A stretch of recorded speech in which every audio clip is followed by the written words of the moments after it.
move. So there, what I'd want to do is shut him down, ideally with a Winter's Grasp. This guy presents a really interesting challenge in that... Big shield there to deflect spells and arrows. Spells and any range attack is basically going to bounce right off him. Also, notable while I'm scouting, this guy's hiding over here. This isn't my build, so I'll have to take a look. But what we're going to try and do... Oops, I accidentally moved Vivian. Apologies. Winter's Grasp. Winter's Grass. That tree was in my way. What I want to do is move Cassandra over here so that I can then challenge to turn him. Around. Leaving him exposed to Varric, who's going to set him up as a base target once he's turned. Right now, if I use Varric on him, literally... Do you want to tell Varric then to hold position? Yeah, absolutely. Yeah. So we want to keep our range character back. We can move into a position. You'll notice here, he's now going to hold. That means he won't move from that position. If it's a melee character, an enemy will come in within essentially this glowing radius, and that's where they'll attack. Yep. Now, can we adjust the difficulty mid-game? You can, absolutely. There are, fair warning, there are achievements for difficulty, and it's essentially a high watermark. So if you drop the difficulty down from Nightmare to Hard, you're going to only be able to get the achievement for Hard. That said, difficulty achievements are, they're for a special class of player. Yes. That's right. And are runes coming back, and are there legendary items of any kind? Yes and yes. Yes. Runes are really cool. So enchantment, absolutely there. There's runes. In fact, a whole bunch of different customization over the weapons. Oh, yeah. I'll have to have combat, but I'll be able to show you. This guy's sword is flaming because it has a rune. Yeah. Okay, perfect. So we've taken down that archer. Now with Cass, what we want to do is we want to turn him. So challenge is a single target taunt. It'll cause him to be like, oh, hey, I don't care about this Inquisitor guy. And you'll notice here, obviously, with the trees, this is a little more challenging location, but you have complete control over the camera, so you can always get into a good position for the fight. Now that he's turned, we have to make sure... Where's this archer? He's still holding position over there. Yeah. So we're going to get him turned. We're going to want Varric should turn in about this time. I'm wishing I had a lightning spell right now, but it looks like I'm out of mana for it. Yeah. So Vivienne will continue to attack until we get that running. Can you tell us a bit about how levels work, and is there a level cap, and do your enemies scale with you in that? So enemies don't scale to your level. Electricity vulnerability says lightning. Yes. So as you explore the world, there's many different areas with a lot of different variety. These massive exploration areas. Bang. The enemies in that will be of a variety of levels. So there's sort of like some challenging areas, even the Hinterlands, even though this is the first area that you get into in the game.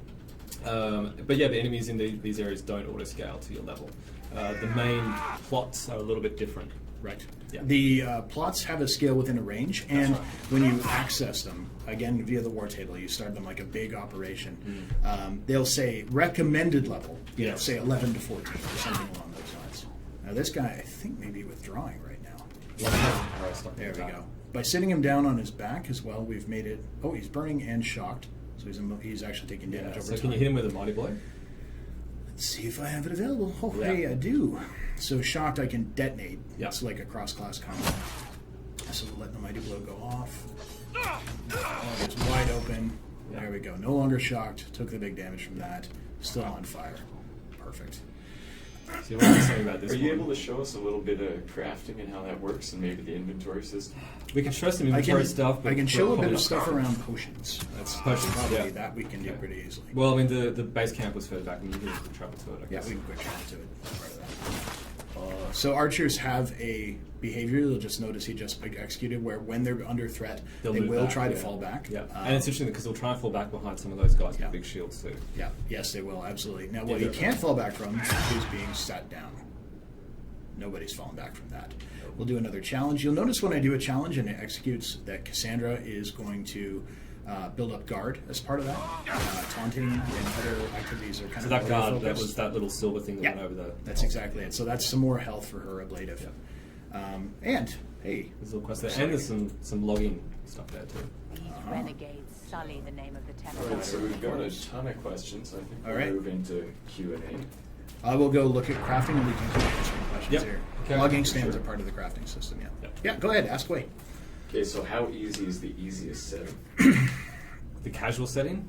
It's designed to be pretty easy, actually. Yeah. So you still have to be engaged in the combat, but our goal is to make sure that you really only need to focus on one character. You don't need to be constantly swapping and switching. Instead, you want to be able to have an experience. But there will still be some challenge there. It's not like an auto-win combat or anything like that. Are there any dual-wield warriors? Dual Wield Warriors, that we have already confirmed, is not back. I'm well aware it's a very popular request. And what about a corruption-type plot path where you can be the bad guy? Certainly the Inquisitor is not necessarily... Oh, is this the build where crafting's broken? Could be. It may be. This is the build where crafting's broken. Let me restart this. We will restart and we will do some lovely touring. Yes. So the Inquisitor absolutely can be a bad guy, not the shining paragon, but in terms of hey, can I completely change the plot into one where I've sided with the bad guy? We shied away from that. There comes a point at which the absolutely vast amount of content we need did not need an entirely absolutely vast amount of secondary content. Now, will your archers and mages run always whenever they're attacked by melee characters, or will they have some melee of their own? Archers and mages do not have like a melee attack when they have a bow equipped. They have a number of evade and escape abilities. There's any number of ways they can respond to being attacked. Archers can leap out of combat and fire kind of a knockdown shot. There's sleeping dust you can throw at your foes. We've shown that at E3. Some cool combos with that too. Yeah, all kinds of cool stuff. Back to the Hinterlands. So, can you talk a little bit about where this falls between the combat you see in Dragon Age Origins and Dragon Age 2? Sure, yeah. Cam, you want to do high level? Yeah, I mean, high level, Origins was quite a slow combat system. A lot of tactical cam usage, I guess, in that. Well, on PC only. On PC. DA2 certainly was a lot faster, a lot more responsive. DAI, so for Inquisition, what we tried to do is go somewhere in the middle. We wanted to have more weight behind the combat animations and the feel of being in this sort of combat encounter. So you'll see, when you're swinging down around your two-handed sword, it feels a lot heavier. There's a lot more weight behind it, and so that's part of the real-time, the change that we made to the real-time combat, and then obviously bringing in tactical camera back with its full suite of abilities, like we had in Origins, lets you sort of chop and change between the two as much as you want. Exactly. And I think in a lot of ways the ability choices range from a little more active to a little more tactical. Yes. A lot of preparatory abilities that disappeared for DA2 are back. Again, traps, throwing out caltrops, glyphs, mines, putting up walls of ice to block archers. That's right. All those things are very tactical. In fact, they're things that you couldn't do. You couldn't really block pathing and that kind of stuff in Origins. No, and I think that's actually something worth talking about, because the environment does play a part in combat far more than the previous game. So you can find, even when you're exploring an area, you might find a little valley. So if you can get you guys up to the top each side, and you put your warrior down the middle, or create some ice, then you can trap people in a spot. If you have a warrior defending a particular area, you've got rock walls on each side. Maybe you have a mage cast a wall of ice behind them as they come in, and now they're locked into a kill box while your range classes are up top. So, yeah, you're just following the E3. I am following E3. So, yeah, I mean, environment does play a lot more of a part in this than either of the two games. And if we kill enemies in an area, do they come back? Do they repopulate? Enemies do. What the game does is it constantly tracks what you've been doing recently. So we've talked about this before. If you go hunting rams for meat or something like that, or you're trying to get leather for a I want to go to a really cool, beautiful absolutely. spot. It's going to take a while. What will happen is that the population will start to dwindle until eventually you're left with none in the area, none respawning. Over time, that population will grow back up again. Enemies like the High Dragons do not respawn. Their permanent kills essentially made the area safe. That does result in power for the Inquisition, because everybody's like a big fan of you as a result. And there are some encounters that will not respawn because they're kind of tied to the story or they're specific. But if you're in an area that's basically a bandit stronghold, you can expect to find bandits there in general. Okay, I'm going to try and skip some of this. How content dense is the open world? Pretty dense. There's a lot of different encounters for you to have. A lot of side quests for you to pursue. And every area has its own theme. That's something we've talked about. When you first arrive in the Hinterlands, it's made very clear that the Mage conflict is one of the main things happening here. But in addition to that, there's smugglers, there's Carta Operation, there's the Dragon, there's stuff happening up at Redcliffe tied to the Mage story. All these things are part of the kind of the tapestry that the space wields. How does health regenerate on easy difficulty? On easy, you recover more health when you are downed or as part of an end of combat event, but it doesn't come back to full.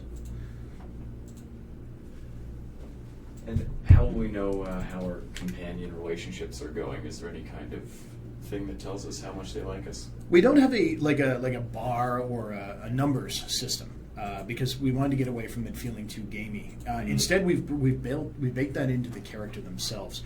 The way they greet you, the way they interact with you, whether or not they've had new content for you to pursue, is all an indication of how things have been going in terms of your relationships. There's a bear fighting something. It's I or think a it's bandit? you can lock onto him. It's probably a bandit, given where you are. Oh, bear. Fighting an outlaw. I think the bear's going to win. The bear's probably going to win. I saw bears- some bears fighting some wolves the other day. There Yeah. was like 2 bears and like 4 wolves. I'm like, yeah, good luck. Wolves. Yeah, good luck, wolves. Yeah, All right, 4 so wolves hit pretty hard. We're going to take a couple final questions. Yeah, okay. Just Sorry, actually, let me finish the one thing. So the one other big thing is on a per line basis, if a character approves or disapproves, you will be notified of that. In fact, you'll be able to see they slightly approve or greatly approve. So you can track how your standing with them has been through that. But we wanted to get away from like plus 10. It felt too gamey. It didn't feel very natural in the interaction. Oh, I'm being chased. Okay. You, sir, have met some bandits. And they brought the bears. And the bear came. Well, that's fine. Can we change what our companions are wearing? Absolutely. Yeah, totally. Yeah, complete control over the equipment of your companion characters.